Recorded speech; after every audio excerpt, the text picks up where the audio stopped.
जो भक्त भक्ति की कामना करते हैं उन्हें पुण्य नहीं मिलता, उन्हें ज्यादा सुख समृद्धि की कामना भी नहीं होती, वो कष्ट में रह करके ठाकुर जी का नाम भज लेते हैं। श्री नामाचार्य हरिदास ठाकुर, ध्यान से सुनिएगा, स्वामी श्री हरिदास जी महाराज जिन्होंने श्री कुंज बिहारी लाल जी को प्रकट करके हम सबको दर्शन का सौभाग्य प्राप्त किया, ऐसे ही एक श्री गौड़िया वैष्णव परंपरा के एक आचार्य चरण हुए जिनका नाम था नामाचार्य हरिदास ठाकुर। उनको नाम आचार्य कहा जाता, तो ऐसा नाम गाते थे कि उनका नाम सुनकर के जीव परिवर्तित हो जाते थे। और आश्चर्य की बात, जैसे सालबेग अपने पूर्व भाव से मुस्लिम हैं, ऐसे श्री हरिदास ठाकुर भी पहले एक यवन कुल में जन्मे, लेकिन उन पर नाम का ऐसी कृपा हुई, ऐसा प्रभाव हुआ कि नाम का स्मरण करते करते उन्होंने कितनों का आचरण, कितनों का उद्धार कर दिया। तो उनके विषय में एक कथा आती है कि एक मुस्लिम यवन राजा को पता चला कि हमारे कुल बिरादरी का ये बालक है और ये उनकी भाषा में हम लोगों को काफिर कह देते हैं, जब जिसका अर्थ अच्छा नहीं होता। उनकी भाषा में ये एक प्रकार से अशुभ शब्द है, और वो कहीं ना कहीं हरिनाम जपने वालों को, ठाकुर जी को भजने वालों को और गैर उनकी परंपरा का पालन करने वालों को वो इसी शब्द से बुलाते हैं। तो वो राजा जो था, यवन राजा, उसने कहा कि हमारी कुल बिरादरी का ये बालक और ये यवन होते हुए ये हरिनाम गाता है, काफिरों के भगवान का नाम गाता है। अपनी पूरी सेना से कहा कि उसको कैसे भी परिवर्तित करो। खूब लोभ दिए, लेकिन हरिदास ठाकुर ने नाम नहीं छोड़ा। तो फिर राजा ने कहा कि एक काम करो, इनको सूली पर चढ़ा दो। ध्यान से सुनिएगा। तो फिर किसी ने कहा कि सूली पर चढ़ाने पर तो बड़ी आसान मृत्यु हो जाएगी, लटकेगा, मर जाएगा। ऐसे अपने कुल बिरादरी का त्याग करने वाले, काफिर बन जाने वाले को तो बहुत दर्दनाक मृत्यु देनी चाहिए। तो बोले क्या दें? बोले बाजार में घुमा घुमा के, हाथ पैरों में हथकड़ी बेड़ियां बांध के, और लोहे की जो क्या बोलते हैं उसको, जो मारते हैं, क्या बोलते हैं, क्या बोलते हैं,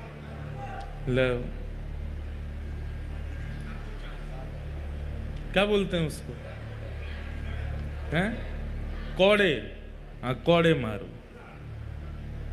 हमारे महाराज जी, पंडित जी कह रहे हैं कुर्रा। अद्भुत है, आप पाठ कर लो, जो करें हंटर मारे। तो कौड़े मारने की आज्ञा दियो। कौड़े भी कैसे? जो कौड़े की जो रस्सी होती उसमें इतनी बड़ी बड़ी कीलें और लगी थी। बोले भरे बाजार में सबको दिखाते हुए, ताकि दहशत बन जाए कि आज के बाद हरिनाम गाने वाला कोई भी दिख गया तो उसकी यही गति की जाएगी। ले जाओ उसको, भरे हाथों में हथकड़ियां, पैरों में बेड़ियां बांधी, ले गए हरिदास ठाकुर को। और ले जाकर के जब कौड़े मारने लगे, कौड़े मारते हैं, हरिदास ठाकुर कहते हैं चाहे जो कर लो, मैं हरिनाम नहीं छोड़ूंगा, मैं प्रभु नाम नहीं छोड़ूंगा। और जितनी तेज मारते हैं उतनी तेज मुख से हरिनाम निकलता है। मारने वालों के पांव पूछते हैं। बोले तू पूछता क्यों, हम तुझे मार रहे हैं? बोले क्योंकि इससे पहले मैंने बहुत प्रयास किया कि मैं खूब ऊंचे स्वर में हरिनाम गाऊं, पर इतना ऊंचा स्वर मेरा पहले कभी नहीं निकला जितना ऊंचा स्वर कौड़े पड़ने से निकल रहा है। और मारो, मेरा स्वर ऐसा निकले कि मेरा ये गले का जो स्वर है ये फट जाए हरिनाम गाते गाते। सब देखते रहे, घबरा गए, अपने बच्चों को ले करके घरों में भाग गए। बच्चे घबरा करके मां से पूछ रहे हैं ये क्यों पिट रहे हैं? बोले क्योंकि इन्होंने काफिरों के भगवान का नाम गाया है। लेकिन कुछ लोगों के चित्त में विश्वास प्रकट हो रहा है, इतनी पीड़ा के बाद भी हरिदास ठाकुर नाम नहीं छोड़ रहे। कहते हैं भगवान के सुदर्शन जी को इतना क्रोध आया कि जैसे आकाश में एक सूर्य है, उसी समय दूसरा सूर्य प्रकट हो गया, और वो दूसरे सूर्य नहीं है, साक्षात सुदर्शन जी महाराज प्रकट हो गए। और जैसे ही वेग से आक्रमण करने लगे उन यवनों के ऊपर, हरिदास ठाकुर हाथ जोड़ करके प्रार्थना करने लगे, हे सुदर्शन जी महाराज, इन्हें मत मारो, मैं आपके हाथ जोड़ता हूं, मैं आपके पांव पड़ता हूं, इन्हें मत मारो। सुदर्शन जी बोले, ये इतनी पीड़ा दे रहे हैं, हरि भक्त को, हरिनाम गाने वाले को तुम्हारा क्या अपराध है? तुमने इनका धन नहीं चुराया, तुमने इनका कुछ नहीं लिया, तुम केवल हरिनाम अपनी कुटिया में बैठ करके, और ये इतनी पीड़ा दे रहे हैं तुम्हें। सुदर्शन जी महाराज बोले, इन्हें जला करके भस्म कर दूंगा, दूर दूर तक दिखाई नहीं देगा कोई भी यवन। हरिदास ठाकुर कहते हैं, महाराज ये कलयुग है, ये सतयुग नहीं है, ये त्रेता नहीं है, ये द्वापर नहीं है। सतयुग त्रेता द्वापर में, हे सुदर्शन जी महाराज, आपने खूब उद्धार किया है, अब उद्धार नहीं, अब तो स्वीकार करना है सबको। मैंने आज तक जितने भी नाम जप किए हैं, उन सब नामों का प्रभाव, उन सब नामों का फल इन यवनों को दे दो, जैसे मैं यवन कुल का होकर के आज हरि नाम गा रहा हूं। हे सुदर्शन जी महाराज, आप अपनी कृपा दृष्टि से अगर इनको देख लेंगे तो ये भी हरि नाम गाने लगेंगे। अब उद्धार नहीं करना है, अब तो स्वीकार करना है। कहते हैं इसीलिए महाप्रभु जगन्नाथ जी के बगल में सुदर्शन जी महाराज को आप देखेंगे तो यहां चक्र रूप में सुदर्शन जी नहीं है, जगन्नाथ जी के बगल में एक दंड रूप में, केवल एक डंडे के रूप में सुदर्शन जी महाराज खड़े हैं। वो नुकीली धार, वो उनका वेग स्वरूप, वो उनका आक्रामक स्वरूप क्यों नहीं है जगन्नाथपुरी में? ऊपर नील चक्र विराजमान है, लेकिन महाप्रभु जगन्नाथ जी के बगल में आयुध रूप में, जहां आयुध रूप में चक्र रूप होना चाहिए था, वहां पर डंडे के रूप में खड़े हैं, बिल्कुल नुकीले नहीं हैं। क्यों? क्योंकि ये कलयुग है, यहां उद्धार नहीं, यहां स्वीकार करना है। चाहे कितना भी पापी हो, कितना भी कठोर पापकर्म करने वाला हो, महाप्रभु जगन्नाथ जी ने आज्ञा दी है सुदर्शन जी को कि यहां मारना नहीं है, यहां पर तारना है, स्वीकार करना है। ऐसे नामाचार्य श्री हरिदास ठाकुर कहते हैं कि एक बार उनके, वे भी जगन्नाथपुरी आए थे, श्री चैतन्य महाप्रभु के साथ में यहां विराजमान रहे, खूब ठाकुर जी का, श्री जगन्नाथ महाप्रभु का खूब नाम गाया। उनके ऊपर कलंक लगाने के लिए, अब ये मारपीट से नहीं नाम छोड़ रहे थे, तो फिर दूसरा उपाय अपनाया। क्या उपाय अपनाया? जिस कुटिया में बैठ करके भजन करते थे, वहां पर एक वैश्या भेज दी, और वैश्या से पहले से ही कहकर के भेजा कि तुम जाकर के इन हरिदास ठाकुर के साथ में ऐसा व्यवहार करना, ये जैसे ही तुम्हारा स्पर्श करें जोर जोर से चिल्लाना, हम सब लोग तुरंत वहां आ जाएंगे और इनका दुर्प्रचार कर देंगे पूरे नगर में। तो दुर्प्रचार होने के कारण ये भीड़ जो लगती है इनके पास में, ये भीड़ खत्म होगी और लोग नाम वाप जपना बंद कर देंगे। तो वैश्या वो बोली, ये तो मेरे बाएं हाथ का खेल है। कितनी आयु है इनकी? बोले 25-26 साल के हैं। बोले अभी जाती हूं। वैश्या आई और आकर के जैसे हरिदास ठाकुर को प्रणाम किया, वो प्रणाम करके कहा, इतने युवा हो आप, कैसा आपका यौवन है, कैसा आपका स्वरूप है, और इस स्वरूप में, इस युवा अवस्था में आप ये सब क्या नाम में जप में लग गए हो? छोड़िए ना, मेरे साथ बैठिए, थोड़ी वार्ता कीजिए, थोड़ा आनंद करते हैं। नामाचार्य श्री हरिदास ठाकुर बोले, देवी आप जो चाहती हैं मैं सब पूर्ण करूंगा, आपकी जो मनवांछित इच्छा है, जैसा कहोगे वैसा ही करूंगा, पर मेरा नियम है, मैं रोज 3 लाख नाम जपता हूं, वो हो जाए पूरे, उसके बाद फिर तुम्हारी बात मानूंगा। अच्छा, रोज 3 लाख जपते हो? बोले हाँ। अभी कितने बचे हैं? बोले अभी जैसे पूरा होगा मैं बताऊंगा। अच्छा तुम कहां जाओगे? बैठी रहो यहीं पे। उसको भी बैठा लिया और नाम जप में लग गए, हरे कृष्ण कृष्ण कृष्ण हरे हरे, हरे राम राम राम हरे हरे। पूरी शाम निकल गई, पूरी रात निकल गई, आधी रात हो गई, वो वैश्या बैठी बैठी झोंके ले रही थी। हरिदास ठाकुर बोले, देवी अभी तो मेरा नाम बहुत रह गया, तुम जाओ थोड़ा आराम कर लो, कल आ जाना। वैश्या बोली, हाँ मैं जाती हूँ, मुझे तो नींद आ रही है। चली गई। वो यवन जो थे सब बाहर मिले, क्या हुआ, हम इतनी देर से प्रतीक्षा कर रहे हैं, तुमने आवाज नहीं लगाई। अभी पहला दिन है, थोड़ा परिचय हुआ है, उसने कल फिर बुलाया है मुझे, कल होगा, कल मैं आवाज करूंगी, सब आक्रमण कर देना। वैश्य अगले दिन फिर आ गए। जैसे ही आकर के बैठी, हरिदास ठाकुर नाम जप कर रहे थे, तुरंत आकर के बैठी, अरे अब छोड़िए ना, क्या भजन कर रहे हैं। देवी कल के 3 लाख तो सुबह पूरे हो गए, आज के 3 लाख अभी चल रहे हैं, पहले ये पूरे हो जाएं, इसके बाद मैं तुम्हारी बात सुनूंगा ना। सब लोग इधर देखो, इधर देखो, यहां देखो, हम यहां क्यों बैठे हैं, वो सब व्यवस्था चल रही है, इधर देखो आप लोग, इतनी बढ़िया लीला चल रही है, आप इधर उधर देखने लगते हैं। एक हरिदास ठाकुर हैं, वैश्या सामने बैठी है, वो नाम नहीं छोड़ रहे, यहां झूला आ गया, आप उधर देखने लगते हो, अपने ही व्यवहार पर ताली भी बजा रहे हो।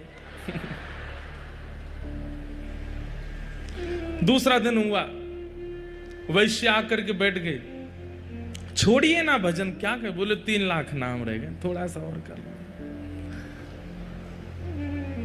हरिदास ठाकुर पता है क्या करते हैं, उसको तो बोल देते हैं कि मेरे 3 लाख नाम रह गए, तू बैठ, और नेत्र बंद करके ठाकुर जी से प्रार्थना करते हैं, मेरे प्रत्येक नाम का फल ये वैश्या का मन परिवर्तित हो जाए, इसके मन में जो भाव, जो व्यवहार, जो विचार हैं, ये आपकी हो जाए नाथ। ये जितना प्रयास मुझे रिझाने में कर रही है, उतना प्रयास आपको रिझाने में करने लगे, हे नाथ मेरे नाम का पूरा फल इसको मिल जाए। पहले 3 लाख नाम उसके सामने कर लिए, दूसरे दिन के 3 लाख नाम, 6 लाख नाम तो उसने बैठे बैठे सुन लिए। तीसरे दिन फिर बुलाया, बोले कि आज भी बहुत जप हो गया, कल तो निश्चित तुम जो कहोगी वही होगा, कल आ जाना। बंधुओं, मैं एक बात कहता हूं कि कई बार ऐसा होता है कि आध्यात्मिक ऊर्जा जिसकी अति होती है ना, भक्ति रूप में, उस व्यक्ति की उपस्थिति मात्र आपके हृदय को परिवर्तित कर देती है। 6 लाख नाम सुनने के बाद में उस वैश्या की स्थिति ये हो गई कि उसे अपने पूर्व के किए हुए जो पाप नहीं लगते थे, वो पाप लगने लगे। एक बात बहुत ध्यान से सुनिएगा, गुरु आश्रय, वैष्णव आश्रय, या फिर किसी भी प्रवचनकर्ता के प्रवचन सुनने के बाद में अपने पूर्व के किए हुए दुर्गुण अनुभव होने लग जाएं कि हमने वो गलत किया था, ये 10 साल पहले हमसे अपराध हुआ था, या ये 6 साल पहले जो हमने ये किया ये ठीक नहीं था, अपने भाइयों से या अपने परिवार के लोगों से या किसी के साथ, मित्र के साथ, इनके साथ जो हमने व्यवहार किया ये उचित नहीं था, ये मन में भावना प्रकट होने लग जाए तो समझ जाना जिसको आपने प्रणाम किया है उसने आपको कृपा भर के देखा है, तभी आपके दुर्गुण दिख रहे हैं आपको। नहीं तो कई बार लोग अनेक संतों को प्रणाम करते हैं लेकिन फिर भी वैसे के वैसे ढीठ ही रहते हैं, बदलते नहीं। क्यों?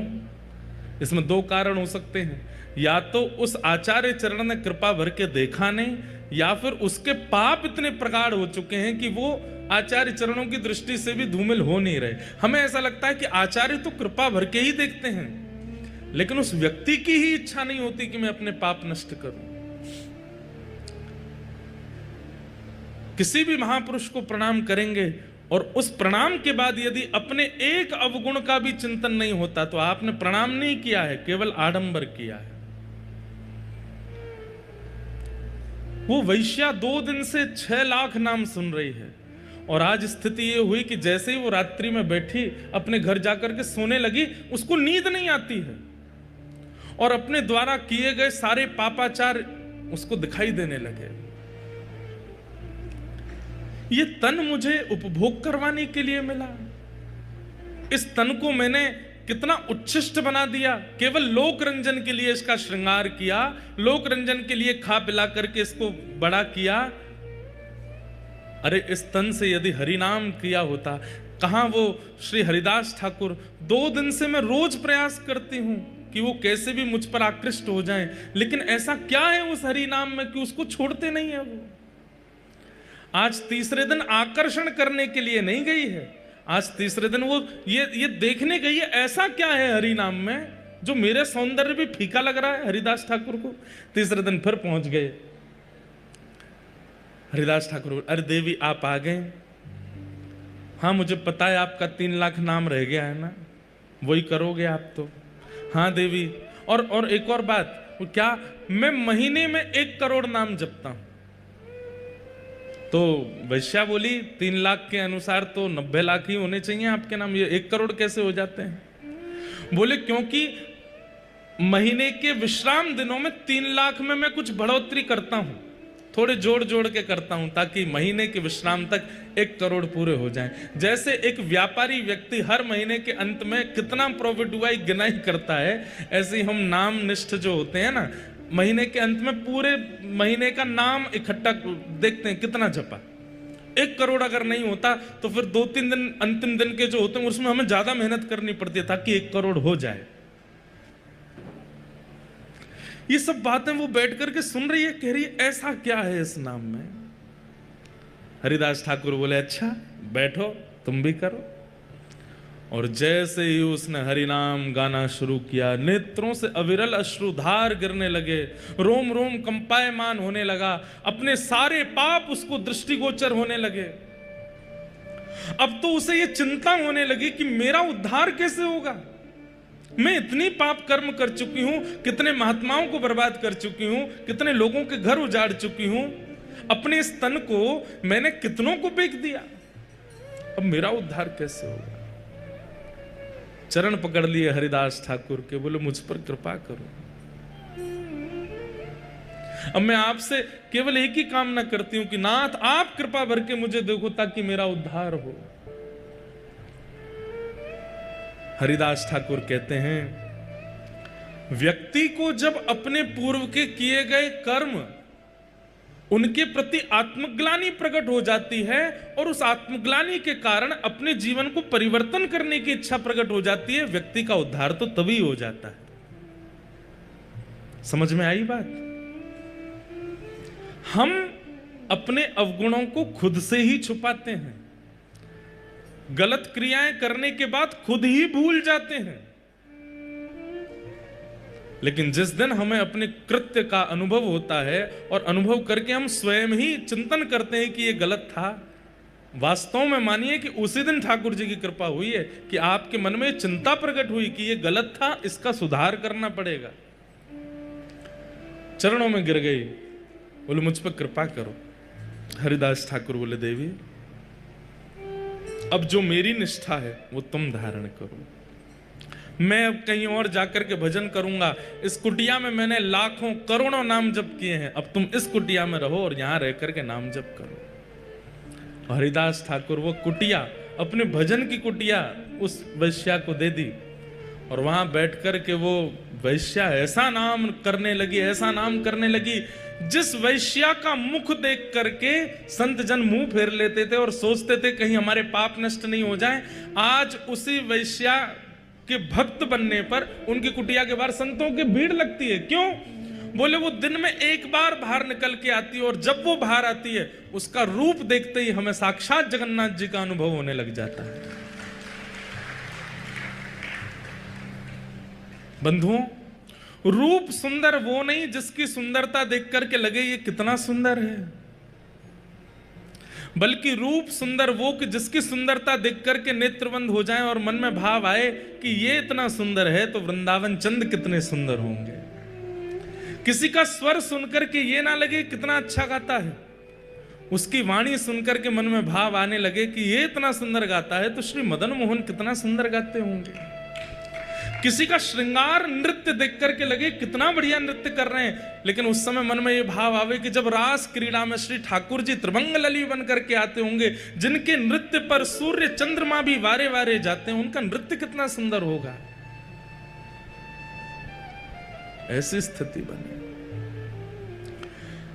आज वही वैश्या जिसकी सुंदरता काम प्रकट करती थी, आज उसकी सुंदरता भक्ति प्रकट कर रही है। ये भजन का प्रभाव है, ये नाम का प्रभाव है।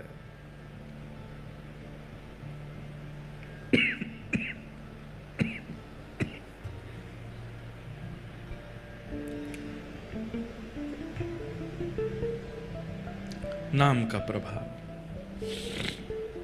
तो हम निवेदन कर रहे थे कि आध्यात्मिक बनना एक बात है, पुण्यात्मा बनना एक बात है, और भक्त बनना विशेष बात है।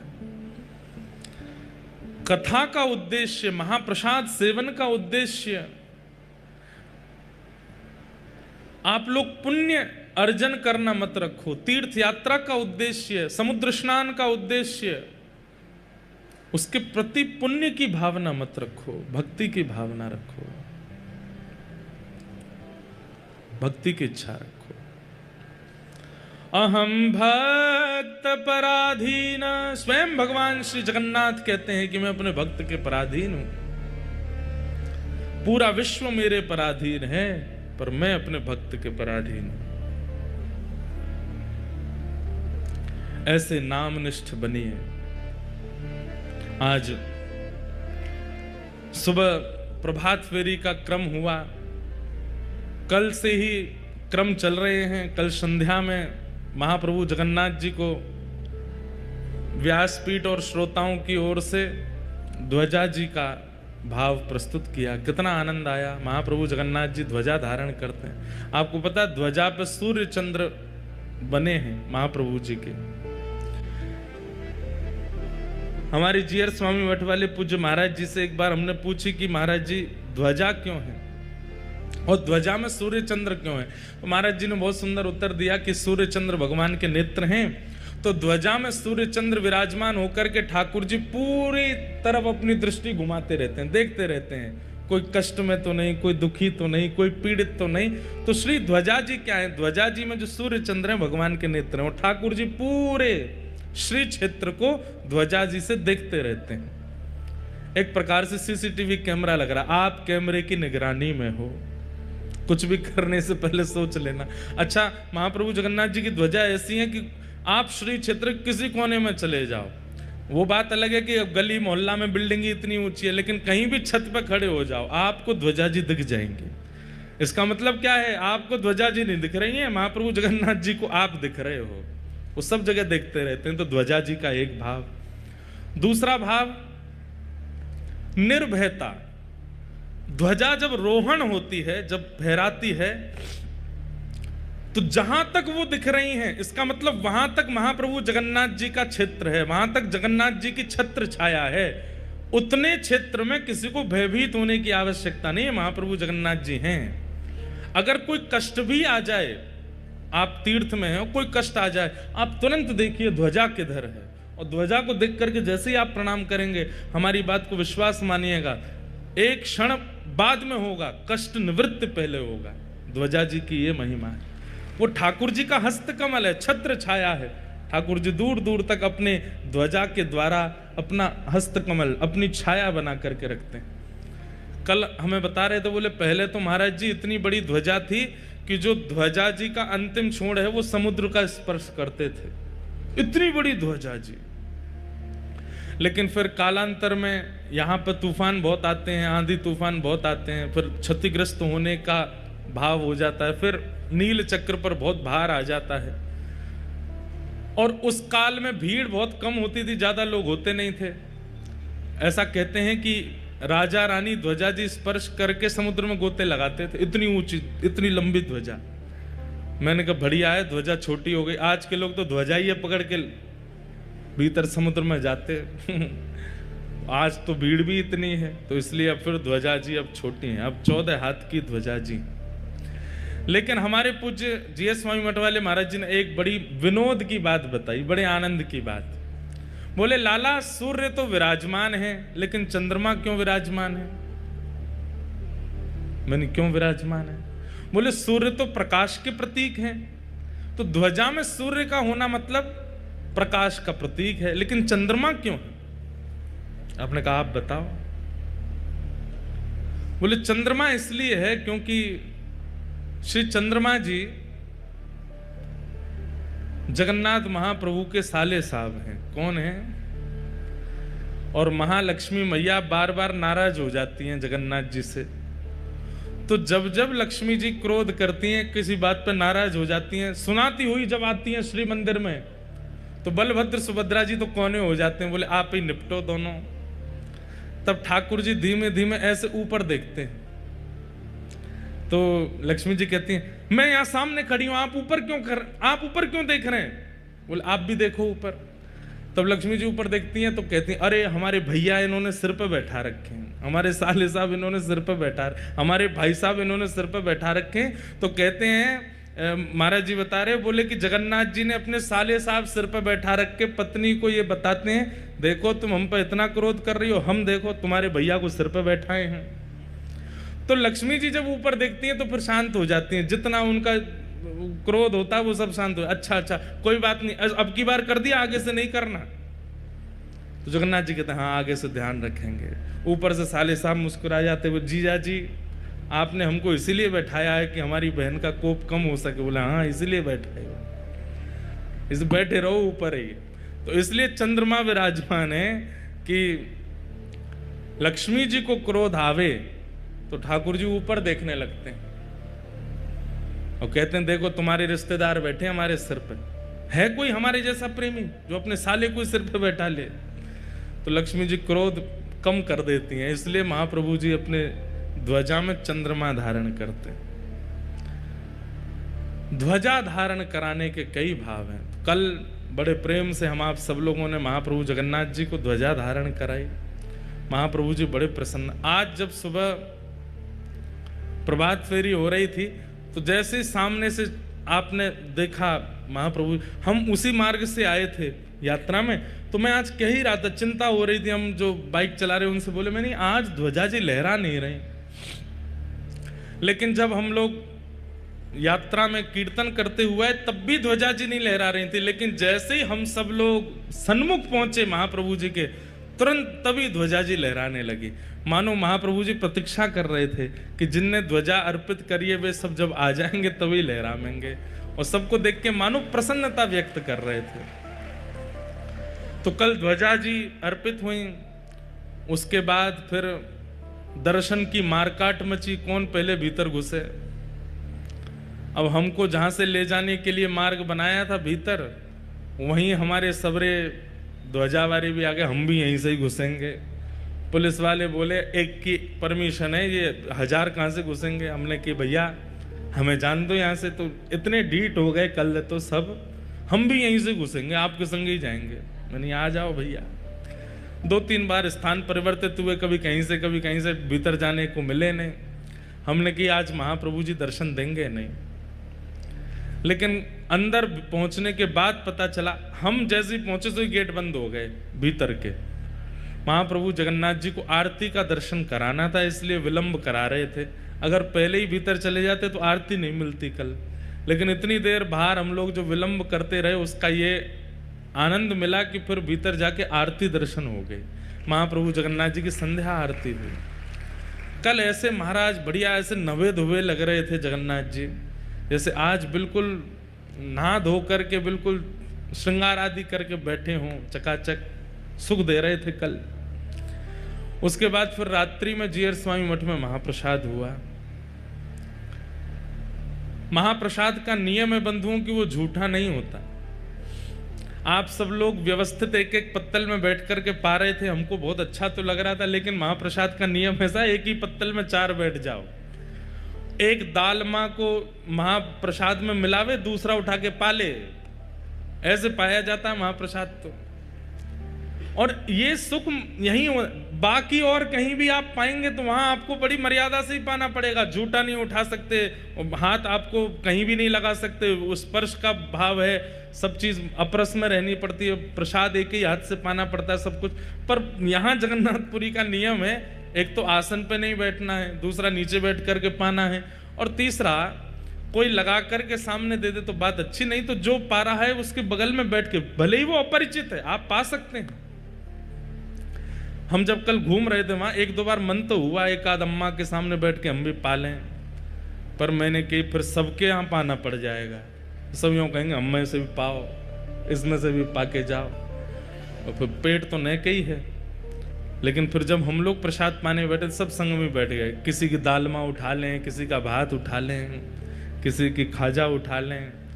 ये महाप्रसाद ऐसे ही पाते हैं। महाप्रसाद कभी अशुद्ध नहीं होता, महाप्रसाद कभी झूठा नहीं होता, इसीलिए वो महाप्रसाद है। एकमात्र जगन्नाथपुरी का ऐसा प्रसाद है जो ठाकुर जी के सन्मुख से लेकर के भक्तजनों के पेट तक पवित्र ही रहता है। वो जीभ पर जाने के बाद भी अशुद्ध नहीं होता। नहीं तो हर वस्तु जीभ पर जाती झूठी हो जाती है, लेकिन महाप्रसाद आपके उदर तक जाने तक भी अपवित्र नहीं होता, वो पवित्र ही रहता है। ऐसा केवल जगन्नाथपुरी का महाप्रसाद है और कहीं ऐसा संभव नहीं है। ऐसे महाप्रसाद को कल पाया। आज सुबह मंगल ठाकुर जी के सामने हरिनाम संकीर्तन करते हुए सब लोग आए। जगन्नाथपुरी में तो बिना मेहनत किए पसीना आ जाता है। महाप्रभु जगन्नाथ जी ने ऐसा मौसम यहाँ प्रकट कर रखा है कि कोई व्यक्ति कुछ ना करे, केवल बैठ जाए, चलने लग जाए तो ही उसके सबरे रोमकूप जो है खुल जाते हैं, एक एक रोम से। और ये जो पसीना आता है ना, इसमें बड़ी कमजोरी आती है, लेकिन ऐसे में भी कोई नृत्य करे, कोई गावे, तो सोचो उसकी ऊर्जा कितनी होगी। हमारे दिव्यदास भैया तो फिर भी इतना लंबा चौड़ा गाते हुए आए, नृत्य कर रहे थे। मैं जब पहुंचा तो मैं तो एक बार घबरा गया, मैंने कि यहाँ कैसे होगी। छोटी छोटी गली में से होके जा रहे, इतनी संख्या में सब लोग, लेकिन आप सबको देख देख करके ही ऊर्जा प्राप्त हो रही थी। खूब आनंद हुआ। महाप्रभु जगन्नाथ जी के सन्मुख पहुंच करके ऐसा लग रहा था जैसे महाप्रभु चैतन्य और साथ में उनके समस्त भक्त मंडली मिलकर के उन्माद कीर्तन कर रही है और महाप्रभु जगन्नाथ जी उसे श्रवण कर रहे हैं। खूब आनंद हुआ। आज कथा का चतुर्थ दिवस है और आज ठाकुर जी का जन्मोत्सव यहाँ होना है। हम लोग अब क्रम पूर्ण कर लें और ठाकुर जी का जन्मोत्सव प्रेम और भाव से आज जगन्नाथपुरी में मनाएंगे। संध्या में कोई विशेष क्रम आज भी नहीं है, क्योंकि सुबह नगर कीर्तन हुआ, अब कथा है, फिर कथा में उत्सव भी है, उत्सव में भी थोड़ा विलंब होगा। तो आप सब लोग बस महाप्रभु जगन्नाथ जी का दर्शन मात्र कर लीजिएगा। कल कुछ ना कुछ क्रम बनाएंगे, कहीं ना कहीं चलेंगे कथा के बाद में और फिर वहां दर्शन का क्रम रहेगा। एक और सूचना दे दें, आज 20 तारीख है, कल 21 तारीख है, कल श्राद्ध पक्ष का अंतिम दिन है। कल बंधुओं निश्चित ही आप सब लोग अपने अपने पूर्वजों का स्मरण करके और श्री महाप्रसाद और दालमा का थोड़ा थोड़ा भाव लेकर के अपने पूर्वजों का स्मरण करके और जैसे पिंड दान करते हैं वैसे ही महाप्रसाद का ही पिंड बना करके श्री जगन्नाथ जी के महोदधि में ही अर्पित कर देना। अपने पितरों का स्मरण करके कल श्री महोदधि स्नान कर लीजिएगा और कल श्री महोदधि सागर में ही पिंड अर्पित कर देना, ब्राह्मणों को दक्षिणा प्रदान कर देना। महाप्रसाद से यदि आपने अपने पितरों का स्मरण करके महोदधि में वह अर्पित कर दिया, आपके पितरों के आज तक जितने आपने श्राद्ध किए समस्त श्राद्धों का फल पूर्ण हो जाएगा। महाप्रसाद अर्पित कर दीजिए, आपके पितृ आनंदित हो जाएंगे, प्रसन्न हो जाएंगे, तृप्त हो जाएंगे। जितने भी पितृ दोष आदि हैं सब निवृत्त हो जाएगा। महाप्रसाद अर्पित कर दीजिएगा। कल विश्राम दिवस है श्राद्ध पक्ष का। कई बार ऐसा होता है कि आप जब रात्रि में सोते हैं तो आपको सर्प दर्शन होते हैं, सांप दिखते हैं। सांप दिखने के दो कारण हमारे वास्तु विशेषज्ञ और जो एस्ट्रोलॉजर होते हैं वो लोग बताते हैं। एक कारण तो ये बताते हैं कि धन प्राप्त होने वाला है, पर अगर पितृपक्ष में सर्प दर्शन होता है तो उसका एक यह भी संकेत माना जाता है कि आप शायद श्राद्ध अच्छे से कर नहीं रहे हैं, इसलिए पितृ आपको संकेत कर रहे हैं कि हमारा श्राद्ध अच्छे से कर दो। तो सर्पों के द्वारा वो यह दिखाते हैं। और भी उसमें कई क्रम है, पर मूलतः हमें यही पता है कि मानो पितृ ये आज्ञा कर रहे हैं कि थोड़ा श्राद्ध अच्छे से कर दो। तो उसके लिए अब तक तो जो हो गया सो कल विश्राम है, तो कल महाप्रसाद को ही लेकर के आप महोदधि समुद्र नारायण भगवान में अर्पित कर देना और यहीं स्नान करके अपने पितरों को प्रणाम कर लीजिएगा। निश्चित ही महाप्रसाद का एक कण जीवितों को कल्याण कर देता है, तो जो मृतक हैं उन पर तो उद्धार कर ही देगा, सबका मंगलमय होगा। फिर परसों नवरात्रि प्रारंभ हो रही हैं। 22 तारीख को सुबह कथा होगी और फिर संध्या काल में यहाँ पर गुरु दीक्षा का क्रम होगा। और कई बालक, कई लोग तो यहाँ इसीलिए आए कि हमें धाम में दीक्षा चाहिए। दीक्षा हम बहुत दिनों से गुरु पूर्णिमा के बाद दिल्ली में दी थी, उसके बाद तो अभी तक दे नहीं रहे हैं, पर 22 तारीख को यहाँ दीक्षा का क्रम होगा। जिनके चित्त में प्रगाढ़ इच्छा हो वही दीक्षा लीजिएगा। संध्या काल में दीक्षा का क्रम रखेंगे और जिनकी दीक्षा हो चुकी है वो लोग तो बैठ सकते हैं यहाँ पर जिनकी दीक्षा नहीं है या अन्य संप्रदाय में है वो संध्या काल में नहीं आइएगा, केवल जिनकी दीक्षा होगी वो आएंगे। कल शाम को जिन जिन को दीक्षा लेनी है वे लोग अपना नामांकन करा लीजिएगा। कैसे होगा वो सब आपको पता चल जाएगा। बस नाम अंकित करा के परसों कथा के बाद एक समय दे देंगे, उस समय यहाँ उपस्थित हो जाएंगे महाप्रभु जगन्नाथ जी के चरणों में, और हमारा तो गुरु स्थान भी है। उस भाव से फिर यहाँ 22 तारीख को दीक्षा का क्रम होगा। जिनकी दीक्षा नहीं हुई है, जिनको भावना है, वो यहाँ दीक्षा लीजिएगा। और दीक्षा में 5 संस्कार होते हैं, तप्त, पुण्ड्र, नाम, मंत्र, और जो 5वां संस्कार होगा वो होता है याग।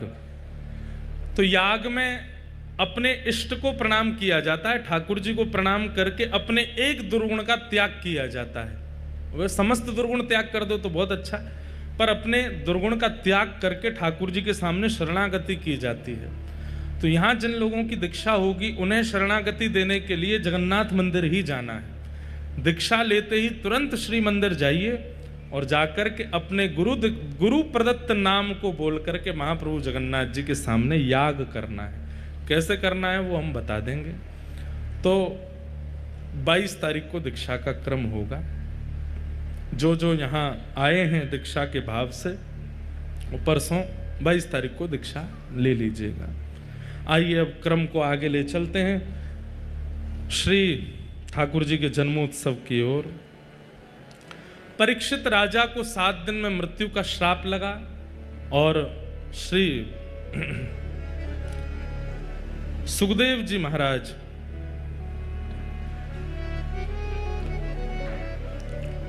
श्री शुकाचार्य जी महाराज परीक्षित को ज्ञान उपदेश, भागवत उपदेश श्रवण कराने के लिए उपस्थित हुए।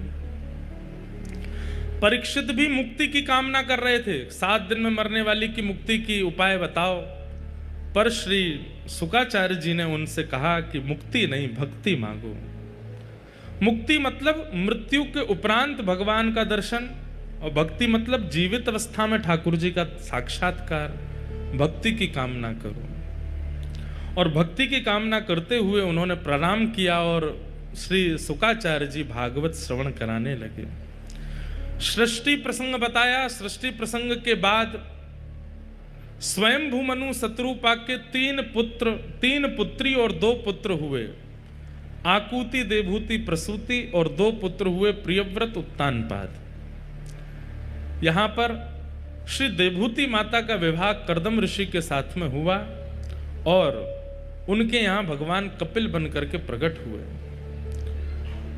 कपिल भगवान ने देवभूति माता को ज्ञान उपदेश किया। उसी ज्ञान उपदेश को सांख्य शास्त्र कहते हैं, दर्शन शास्त्र कहते हैं। अद्भुत प्रसंग है देवभूति कपिल संवाद। इस बार हमारी गुजरात में एक जगह कथा है जिसका नाम है ऊंझा। वहीं अहमदाबाद के और नाथद द्वार के बीच में है ऊंझा। वहीं पास में ही बिंदु सरोवर है। ये बिंदु सरोवर भगवान के ही अश्रु बिंदुओं से निर्मित हुआ। कब निर्मित हुआ?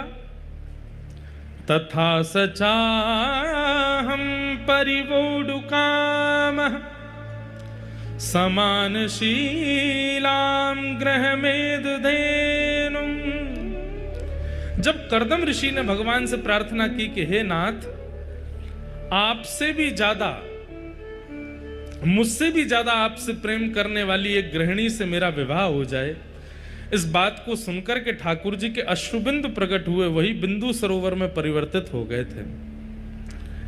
वही बिंदु सरोवर और वही स्थान जहां पर कपिल भगवान ने देवभूति माता को ज्ञान उपदेश किया, वहीं के पास में एक स्थान है ऊंझा, वहां कथा है।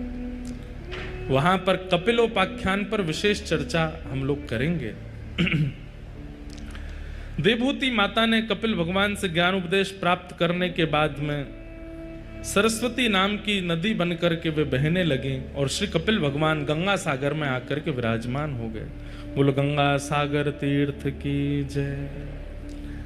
हमने अनेक बार कपिल देवभूति संवाद खूब विस्तार से श्रवण कराया है, परंतु आज क्रम बहुत है और ठाकुर जी का जन्मोत्सव करना है, इसलिए केवल क्रम स्पर्श करते हुए चल रहे हैं। देवभूति माता पर कृपा करके भगवान कपिल गंगा सागर विराजमान हो गए। आगे आकुति प्रसूति के वंश का वर्णन किया, तभी उत्तानपाद राजा का वंश आया। श्री उत्तानपाद राजा के यहां पर ही भगवान के परम भागवत श्री ध्रुव जी का प्रादुर्भाव हुआ। ध्रुव जी महाराज ने पिता की गोद में बैठने की इच्छा प्रकट की। छोटी मां के द्वारा फटकारने पर श्री ध्रुव जी महाराज वन में चले गए और वन में जाकर के भगवान की 5 महीने तक तपश्चर्या की। 5 महीने के बाद भगवान हरि गरुड़ पर विराजमान होकर के प्रकट हुए और श्री ठाकुर जी ने ध्रुव जी को दर्शन प्रदान किया। ध्रुव जी महाराज ने भगवान का मंगलमय दर्शन किया और दर्शन करते हुए जो प्रार्थना कर रहे हैं, बस उस प्रार्थना का श्लोक हम लोग श्रवण कर लेते हैं। ध्रुव जी क्या कह रहे हैं ठाकुर जी से कि हे नाथ, योऽन्तः प्रविश्य मम वाचमिमां प्रसुप्तां संजीवयत्यखिलशक्तिधर स्वधाम्ना अन्यांसहस्त्रचरणश्रवणत्वगादीन् प्राणान्नमो भगवते पुरुषाय तुभ्यम्। ध्रुव जी महाराज अपनी स्तुति में एक बात कहते हैं, व्यक्ति को अपनी प्रत्येक इंद्रिय से भगवत आराधन करना चाहिए। बहुत ध्यान से सुनो। कई लोगों की रुचि केवल दर्शन में होती है, कथा श्रवण में नहीं होती। उन लोगों को जगन्नाथ जी दर्शन करा दो, बद्रीनाथ दर्शन करा दो, वो आपसे कह भी देंगे कभी कहीं तीर्थ जाओ दर्शन के लिए, हमको जरूर बताना। लेकिन आप उनसे कह दोगे कि भाई हम कथा करा रहे हैं, कथा नहीं सुन पाएंगे भैया, कभी कहीं तीर्थ जाओ, धाम में जाओ तो हमको ले चलना। दर्शन हमसे चाहे जितने करा लो, घुमा फिरा चाहे जितना लो, लेकिन कथा बैठ के सुनने के लिए मत कहो। मतलब वो नेत्रों से तो भक्ति करते हैं पर कानों से भक्ति नहीं करते। कई लोगों की दर्शन भक्ति प्रगाढ़ होती है और कई लोगों की नाम भक्ति प्रगाढ़ होती है। बहुत ध्यान से सुनिएगा। नाम भक्ति कैसे? कीर्तन में खूब गवा लो, कीर्तन में खूब नचवा लो, कीर्तन में खूब उन्माद संकीर्तन करा लो, लेकिन कथा सुनने की मत कहो, प्रसाद पाने की मत कहो। क्यों? प्रसाद में स्वाद नहीं आता, महाप्रसाद बढ़िया नहीं लगता, हम तो होटल पर जाके पाएंगे। मतलब एक भक्ति भाव में तो निपुण है पर दूसरे भक्ति भाव में कहीं ना कहीं लेश होता है। ऐसे भक्त को यह मानना चाहिए कि वो ठाकुर जी के द्वारा स्वीकारित नहीं है। अरे जो प्रस्तुत कर दिया जाए हर चीज में अव्वल रहे। मतलब कथा सुनवा लो, सुनने में भी निपुण है, तीर्थ यात्रा करवा लो, तीर्थ यात्रा में भी निपुण है, परिक्रमा करवा लो, परिक्रमा में भी निपुण है, ठाकुर जी का श्रृंगार करवा लो, श्रृंगार में भी निपुण है, ठाकुर जी का नाम गुणगान करवा लो, वो उसमें भी निपुण है। भगवान की किसी भी भक्ति में अपने आप को कम ना समझे, हर स्थिति में प्रगाढ़ रहे। ध्रुव जी महाराज कहते हैं ये भक्त का धर्म होता है। भक्ति के जितने प्रकार हैं वो सब प्रकार उसको आने चाहिए। एक प्रकार में भी वो निपुण ना रहे, अनिपुण ना रहे। अब आप लोग विचार करो, किस भक्ति भाव में आप निपुण नहीं हो, और उसी पे प्रयास करो कि अब यही करना है, इसी में ही मुझे प्रवीण होना है। जैसे अपने प्रियतम को रिझाने के लिए प्रियतमा प्रियतम को प्रिय लगने वाली हर भावना को धारण कर लेती है, ऐसे ही भक्तों को ठाकुर जी को प्राप्त होने वाले हर साधन को स्वीकार करना चाहिए। नाम आश्रित भी रहे, कथा आश्रित भी रहे, दर्शनाश्रित भी रहे, महाप्रसाद आश्रित भी रहे, परिक्रमा आश्रित भी रहे, तीर्थ यात्रा आश्रित भी रहे, हर क्रिया को करने में निपुण है। किसी में भी कहते हैं ना कि कई लोग संसार में ऑलराउंडर होते हैं, उनसे खाना बनवा लो, उनसे गाना गवा लो, उनसे गाड़ी चलवा लो, उनसे कपड़े पहनवा लो, उनसे ये काम करवा लो। ऐसे ही ऑलराउंडर भक्ति में हो, कुछ करवा लो, सब में निपुण है। ठाकुर जी के संबंध की कोई भी क्रिया करने में अनिपुणता नहीं है। आज ही विचार कीजिए, ऐसी कौन सी भक्ति क्रिया है जिस क्रिया को आप अच्छे से नहीं कर पाते हैं, और उस क्रिया में आज से ही ध्यान लगाना शुरू कीजिए कि ये मुझे अच्छे से करना है। सब लोग इधर देखो, इधर देखो, हम क्या कह रहे हैं वो सुनो, ये तो चलता रहेगा। अपनी एक निष्ठा, भैया आप ये भीतर वाले जो गार्ड साहब इनसे कहो हल्ला नहीं करें, जो वार्ता करनी है बाहर जाके करें, सबको बैठने दें, जहां जगह मिल जाए बैठन दो अब तो सबन को। बस आप लोग ध्यान रखना कि श्री जगन्नाथ महाप्रभु चितचोर हैं, लेकिन कई बार कथाओं में अपने गणों को चैन चोर बना के भेज देते हैं, तो बस उसका ध्यान रखिएगा कि कहीं किसी के आभूषण आदि नहीं चुर जाएं। बाकी तो प्रेम से आप सब लोग जहां जगह मिले बैठ के कथा सुनो। आज नंदोत्सव है इसलिए बीच में ये व्यवस्था है, कल रविवार है, कल और भी लोग होंगे तो कल इसको और व्यवस्थित कर देंगे ताकि सबको बैठ के सुनने को मिले। हम क्या कह रहे हैं, अपनी प्रत्येक भगवत परायण स्थिति को प्रगाढ़ कीजिए। कई लोग हैं वो स्वरूप बहुत अच्छा बनाते हैं, तिलक बहुत अच्छा लगाते हैं, तिलक अच्छा लगाएंगे, ये बढ़िया, शिखा बढ़िया सजा के रखेंगे, केश आदि बढ़िया बना करके रखेंगे, कपड़े वपड़े बिल्कुल ऐसे पहन के, महाराज देखते ही लगता है कि शंकराचार्य जी के बाद यही हैं। इनको देख करके, उनकी चाल आदि देख करके यूं लगता आहा कितना भक्त आ रहा है। यहाँ पर रुद्राक्ष पहन करके घूमेंगे, पैरों में भी बढ़िया कुछ पहन लेते हैं, बहुत बढ़िया श्रृंगार करके घूमते हैं। अब आप श्रृंगार में तो निपुण हो, आप देखने में तो लग रहे हो कि ठाकुर जी के भक्तों पर, भीतर बिल्कुल भक्ति नहीं है। आपको कार्य करना चाहिए।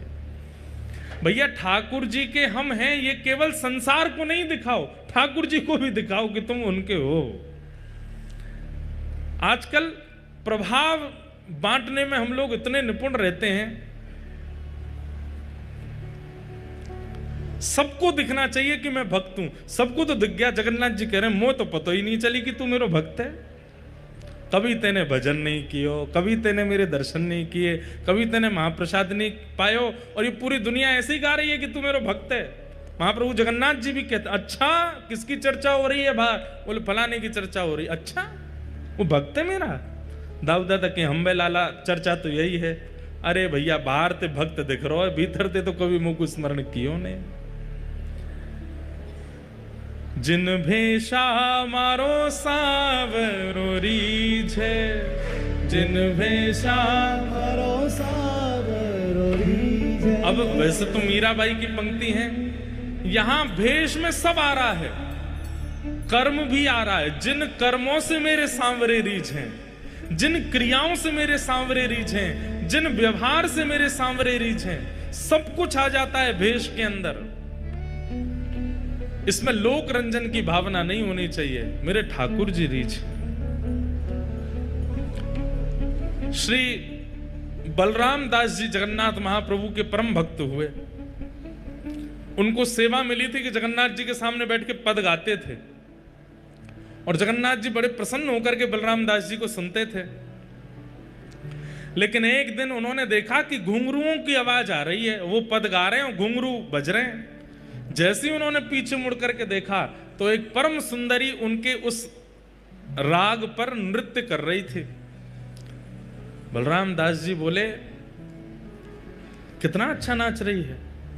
अब बलराम दास जी का मन क्या हो गया, अभी तक तो गाते थे कि जगन्नाथ जी रीझ हैं, अब किस लिए गाने लगे, ये रीझे ताकि बढ़िया नाचे और बढ़िया नृत्य करे और बढ़िया। अब तो अगले दिन दोनों की मिली भगत हो गई, बलराम दास जी बैठ करके गाते और वो नृत्य करने आती। तीसरे दिन तो दोनों में चर्चा शुरू हो गई। बलराम दास जी कहते, कल तुम पीले वस्त्र पहन के आना, कल मैं चंदन का भाव गाऊंगा और तुम उस पर नृत्य करना, परसों तुम ये पहन के आना। अब जगन्नाथ जी तो किनारे हो गए। बलराम दास जी का मुख्य उद्देश्य क्या हो गया, मंदिर का आश्रय लेते हैं, जगन्नाथ जी की सन्निधि लेते हैं, पर गाते किसके लिए, कन्या के लिए। जगन्नाथ जी बोले, अच्छा आज तक तो हमको रिझाते थे, अब इनको रिझाने के लिए गा रहे हो। बंधुओं, ये बात मुझ पे भी लागू होती है और अपनी वाणी की सेवा करने वाले हर उस व्यक्ति पर लागू होती है जिसकी वाणी सुन करके हजारों असंख्य लोग भगवत शरणागति लेते हैं। आपकी वाणी का प्रयोग किसी जन के रंजन के लिए नहीं होना चाहिए, ये मुझसे रीझें, वो मुझसे रीझें, वो मुझसे रीझें, नहीं। मैं ऐसी बात कहूं कि मेरी बात सुन के इन सबके चित्त से जगन्नाथ जी रीझें, इन सबके चित्त का भाव ऐसा बने। नहीं तो जो बलराम दास जी के साथ हुआ वो मेरे साथ भी होगा। अब मेरे मन में भाव आ जाए, एक व्यक्ति विशेष के लिए मैं कथा कहने लग जाऊं कि ये रीझना चाहिए, ये रीझेगा तो ये भी कथा कराएगा, ये कथा कराएगा तो इतनी दक्षिणा देगा, उसी समय कथा का भाव नष्ट हो जाएगा, एक व्यक्ति भी परिवर्तित नहीं हो पाएगा।